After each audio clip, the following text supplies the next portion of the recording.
makakaya ko. Wala nang naging tama, ang lahat na lang binali ko. Awa sa sarili ko, parusa pinakita mo. Di ko maalala na naging mabuti rin kayo. Sa turaw na buha to, basa at mga galos ko. Hindi ko malimutan ng sakit na naranasan ko sa kamay ng mga amo ko, hapdi ng pagmaltrato nyo. Darating ang oras na mapupuno na rin ako. Ngayon, husgahan ako, bakit ba nangyari to? Parang sinapian, nagdilim ang mga mata ko. Isip ay natuliro, hindi ko nakilala to. At ang matauhan, duguan na sa paligid ko. Gulat at tulala ako, hindi ko rin ginusto to. Bigat sa kalooban, parang hayop lang ang trato nyo. Huli ng pagsisihan ko, dumanak na sa palad ko. Nangyari ang di dapat at labag sa kalooban ko. Nakarating sa bayan ko, iyakan ng kaanak ko. Basa ang tuyong lupa sa luha nitong magulang ko. Alam ko rin ang kulang ko, hindi ito ang plano ko. Hangad ko magandang buhay, mairaos sa pamilya ko.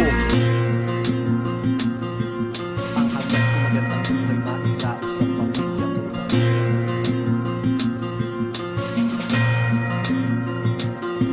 Sa iglap na pagtanto ko, gusot na napasukan ko. Hindi ko maalis ang mantsa ng dugo sa palad ko. Kahit anong iwas ko, nagmarka na sa utak ko. Nakalatag na sa mesa, inihain ang parusa ko. Masakit din to sa panig ko, ubus na rin ang boses ko. Walang umuunawa kahit na ipagsigawan ko. Biktima rin ako ng pinaglaban ng sarili ko, para na lang mabuhay sa mapait na kapalaran ko. Naglaho ang hangarin ko, bigo ang panalangin ko. Hindi ko na matutupad ang pinangako ko. Papatawad sa magulang ko, naway maunawaan nyo. Pagkaitan ng awa ang lahat pagdurusahan ko. Ramdam ko na ang puso ko, oras pahiga ako. Tanggap na ng konsensyang to, bitay ang sintensya ko. Tumatakbong segundo, pala